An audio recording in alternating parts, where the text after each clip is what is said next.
Thank you, Governor. We are so fortunate to have a governor who has the guts and the willingness to step into the fight and not shy away from the fight. Thank you, Governor. Thank you very much. I want to thank my partner here, Assemblymember Karina Reyes, for her incredible help in getting this through the Assembly. This week, we're right at the end here. Speaker Carl Hastie, and of course my friend, my leader, Senate Majority Leader Andrea Stewart-Cousins, these legislative leaders and our colleagues in the legislature, and I know my colleague Senator Jessica Ramos is here, we made a stand with this. As the governor said, we're not going backwards. We are taking the offense. We are going to bring the fight.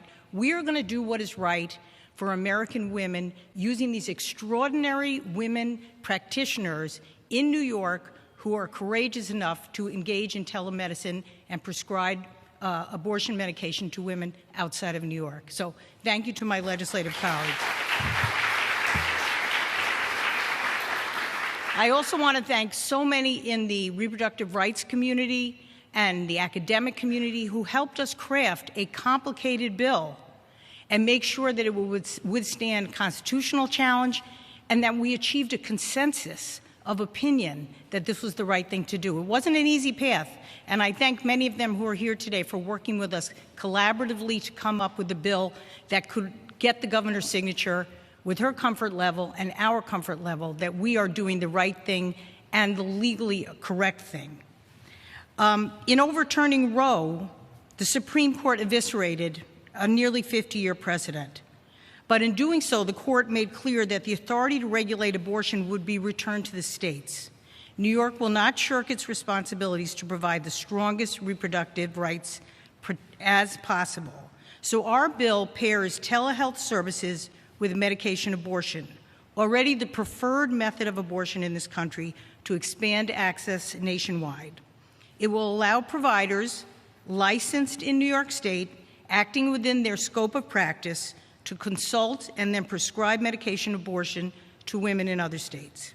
It will also provide every protection possible for those doctors and providers and facilitators helping patients through this process. We will protect them from the potential acts of outside states and from regulatory oversight from other states. We will protect them for their courage and because it's the right thing to do.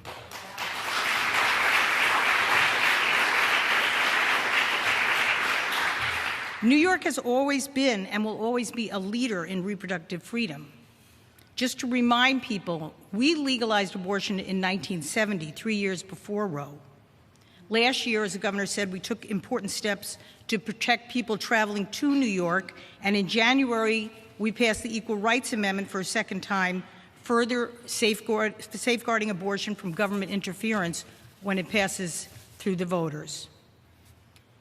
It feels great to do something positive in the wake of Dobbs. Today, we are rejecting the decision and the thinking behind that decision.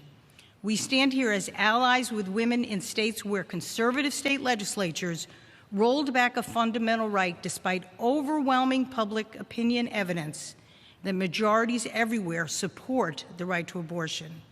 In New York State, we are not going backwards, we are going forwards. By this action today, the signing of this important bill, we are fighting back, taking back our rights and our destinies, and standing by our sisters in the other states who have lost that power. Thank you, Governor. Thank you to my colleagues in the legislature. Thank you all who made this possible. And I am so honored and optimistic to be here today. With that, my colleague, Assemblywoman Karina Reyes.